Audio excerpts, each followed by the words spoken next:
because there seems to be a lot of confusion around what exactly is justice. People use that word a lot, but do they ever examine what they think about it? How do they understand it? Now, of course, we recognize that the Bible, the Old Testament and the New Testament, is the foundation on which we understand justice. But also in the Catholic tradition, we believe in faith and reason. So when we're formulating our understanding of justice and the great synthesis of folks like St. Thomas Aquinas, we also look at the pagan philosophers like Aristotle, Plato, all of that greats of Western civilization. So what is the foundation? What is the idea of justice? In its foundation, justice is what we owe another person.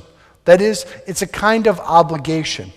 In our society, there are certain things that we owe other people, and there are certain things that our society owes us. Aquinas identifies three kinds of relationships in a society which are founded on justice. The first is our relationship with each other. What do we owe each other? And the saints would say there's a whole many things, and we could definitely flesh that out more, but it's some foundation we owe to be fair in our economic dealings. We also owe a certain amount of respect and honor to other people. We owe them a certain amount of civility. And there's this sense that I think sometimes people say, well, I don't believe in justice, I believe in God's mercy. But it's interesting. Oftentimes when people believe in mercy without justice, what happens is they end up becoming profoundly unjust in their relationships. Because, for example, in society, can we be just with somebody we hate? And the answer is yes. If you understand the law, if you understand what is owed another person and your relationships, even if you don't like somebody, you can be just. This is incredibly important when you're an employer or when you're managing people or when you're out in the world. How do you apply those principles fairly and equitably? That's why we often say justice is blind. So there's our relationship with peers, what St. Thomas Aquinas calls commutative justice, or commutations. That is our exchanges between each other. Then there's our relationship with society. Society owes its citizens a certain amount of things, not necessarily particular things, but there's a sense that there has to be not an equal distribution, there has to be a fair distribution of goods. And then there's what do we owe society, which is often called legal justice. We have certain obligations to society, such as taxes and other aspects of our regular lives. I think the real thing that can be very illuminating as we approach election and we look at issues is one of the fundamental questions is, what does the society owe the individual?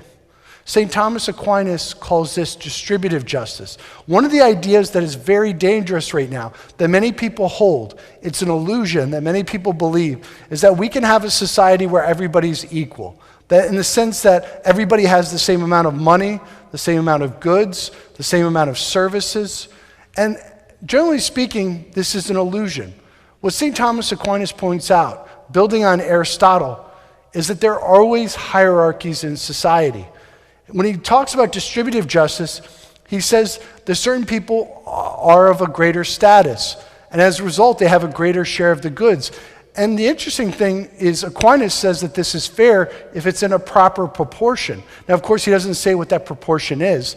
I kind of wish he would, but I don't think it's that clear. But some people will say, if there's a rich person, say here in Greenville, that has $1 billion, and I only make $40,000 a year, that is a grave injustice. The reality is that's not accurate. In fact, every society has a hierarchy, even communist societies, right? So if you look at North Korea, you look at Russia, there's never been a society without a hierarchy. Now, some people might want to sing John Lennon, Imagine. We can imagine a world where there's no hierarchies. Good luck with that. Every time somebody's tried that, it's kind of led to more chaos and confusion. The question is not if there's going to be a hierarchy of goods or a hierarchy in distribution of goods. The question is, what will it be found on? That was one of the great principles of St. Thomas Aquinas. He said, in a certain sense, every society has a hierarchy, but what will that hierarchy be based on? In North Korea, the hierarchy is based on power, political power, control, right? And in a certain sense, it could be based on violence. That is, who's willing to be the most violent to rise to the top. When we look at those who are truly the elite in America, What is the main principle by which they become wealthy and they become powerful? I think when we look at, for example, Jeff Bezos or Steve Jobs, the reality is Jeff Bezos is a billionaire because how many of us bought on Amazon last week, right? We all know that. I mean, I'm sure many of us here have used Amazon in the past week. I know I have. And because they're one of the best marketplaces. So our hierarchies in our society are based off of exchange and based off of providing goods and services. The people who provide us with services that we most enjoy and cherish, we freely give our money to. So it's not a grave injustice that they have more than us. That's not saying that somebody who's rich has no obligation in society, that they don't have any sense that they can do whatever they want with their money. I believe this is where also a Christian ethos rounds out the notion of justice. And it gets at this idea of mercy as well, is everything that we've been given is a free gift of God. I believe one of the things that we are called to do as a church and as a community is to call those who are wealthy and powerful to greater acts of services. And I think a great example of this is, even though I don't agree with everything he does, is, what's his name? Shoot, I'm spacing out. Hathorne, the investor guy, and he developed the Billionaire Pledge where they promised to give away 90% of their wealth. I think that's a good start, right? So there's this idea that somebody who's wealthy, billionaires or millionaires, have a certain obligation to care for the poor, to care for those on the margins of society, to use the gift that they've been given at the service of another. And I do believe there's a certain amount of taxes that we do owe, and I think there can be a healthy debate about how much to tax or how much to not tax the wealthy. It's really more of a pragmatic concern than a practical concern, or not a doctrinal concern. So building on that, I believe the church is called to challenge the elite to care for those in need, to be generous, to give generously, which often is the case in many of our communities. There is no doubt that throughout the diocese, with many ministries, it is a small percentage of people that often give the most and support those ministries. And that is good and that is right in the sight of God. All of us, though, have to recognize that what we've been given is a gift.